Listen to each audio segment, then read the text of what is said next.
अस्सलाम वालेकुम students, welcome to Bio Brain. I am Rafay Khan. हम पढ़ रहे हैं biology 9th class chapter number 10। उसकी आज एक्सरसाइज है, तो आइए एक्सरसाइज टाइम वेस्ट किए बगैर स्टार्ट करते हैं।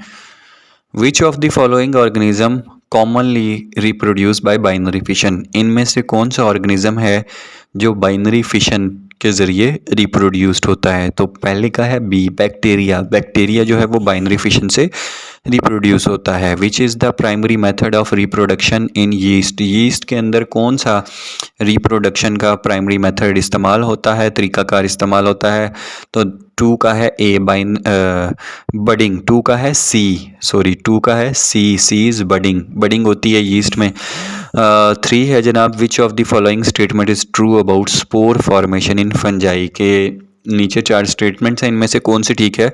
फंजाई स्पोर्स कब बनाती है? तो इसका है जनाब 3 का है D, spores are produced to withstand harsh condition. Fungi spores तब बनाती है जब कंडीशन बहुत ज़्यादा हार्श होती हैं, सख्त एनवायरनमेंट होता है। नंबर 4 है what happened in some bacteria during harsh condition? Bacteria के अंदर क्या होता है जब बहुत ज़्यादा वेदर कंडीशन हार्श होती हैं या सख्त होती हैं? तो इसका है जनाब चौथे का B, formation of thick walled endospore. के बैक्टीरिया बहुत सख्त दीवारों वाले एंडोस्पोर्स बनाते हैं।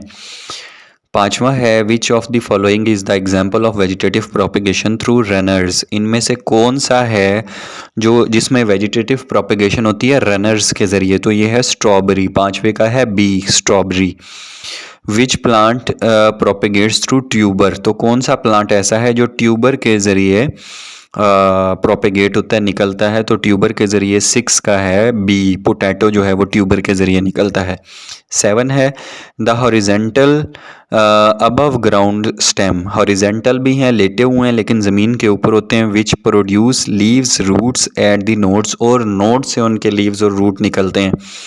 7 का है ए, स्टोलन। स्टोलन जो है ना, ये हॉरिजेंटल स्टेम्स होते हैं, लेटे हुए होते हैं लेकिन ज़मीन के ऊपर होते हैं।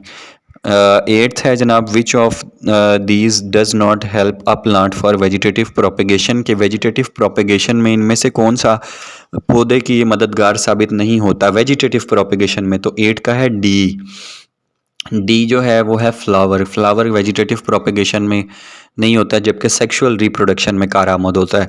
9th है which part of the flower is responsible for producing pollen? के पौधे का कौन सा हिस्सा, नहीं फूल का कौन सा हिस्सा पोलन बनाने के लिए जो है वो काम आता है? तो ये है जनाब एंथर। 9 का है बी, एंथर। एंथर के अंदर आपको पता है पोलन ग्रेन बनते हैं। 10th है which of the following is not a part of carpel? कौन सी चीज़ कार्पल का हिस्सा नहीं है?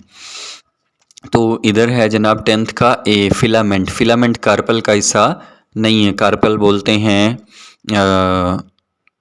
कार्पल बोलते हैं फीमेल रिप्रोडक्टिव पार्ट को। तो stigma, style and ovary carpel का हिस्सा है, जबकि फिलामेंट जो है वो मेल रिप्रोडक्टिव पार्ट का हिस्सा है। 11 है जनाब which structure from the female gametophyte in flowering plant? Which structure from the female gametophyte? इनमें से कौन सा स्ट्रक्चर जो है ना, कौन सी चीज़ जो है वो फीमेल गेमिटोफाइट बनाती है फूलों वाले पौधे में? तो वो है जनाब ओव्यूल। 11वें का है बी, ओव्यूल।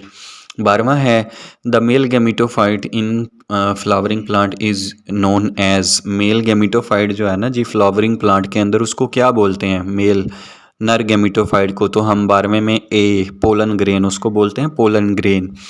13 है in the life cycle of flowering plant which structure is triploid? 3N के लाइफ साइकिल जो होता है फ्लावरिंग प्लांट का, कौन सा स्ट्रक्चर जो है उसमें 3N होता है? तो ये है सी, एंडोस्पर्म न्यूक्लियस। 13 का है सी, एंडोस्पर्म न्यूक्लियस। 14 है embryo sac is formed in site? Embryo sac जो है वो कहाँ बनता है, किसके अंदर बनता है? वो बनता है ओव्यूल के अंदर। एम्ब्रियो सैक बनता है ओव्यूल के अंदर। माइक्रोपाइल ओव्यूल के अंदर सुराख होता है जहाँ से पोलन ट्यूब अंदर जाती है, याद आ गया होगा आपको। तो ओव्यूल में बनता है। 14वें का है डी, ओव्यूल। 15वां है double fertilization involve? Double fertilization से क्या मुराद है?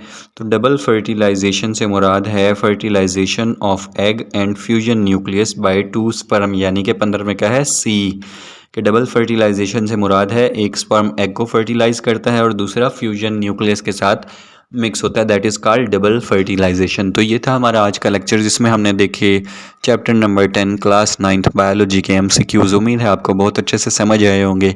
एक्सप्लेनेटरी फॉर्म में लेक्चर दिया जाता है, इसलिए वीडियो को लाइक करना मत भूलिएगा। चैनल को सब्सक्राइब कर लीजिए अगर आपने सब्सक्राइब नहीं किया।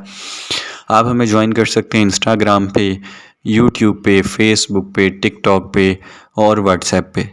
अपना बहुत सारा ख्याल रखिएगा। रोज़ाना 6 बजे वीडियो अपलोड की जाती है। इंशाल्लाह आपसे मुलाकात होगी कल नए चैप्टर के साथ। अल्लाह हाफिज़।